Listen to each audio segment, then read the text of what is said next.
श्री स्वामी समर्थ.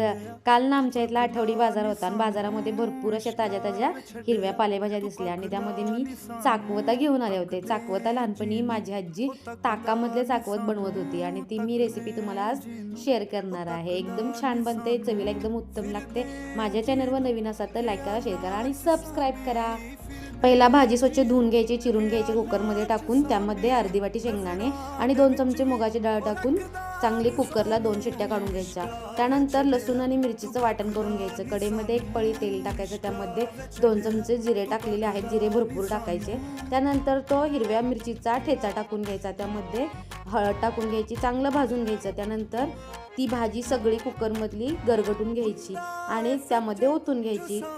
गरगट्याला उकळी आल्यानंतर चवीप्रमाणे मीठ टाकायचं आणि गूळ टाकायचं. गुळामुळे चव छान येते आणि त्यानंतर अर्धा लिटर ताक टाकून चांगली उकळी काढून घ्यायचं. एकदम छान लागतं.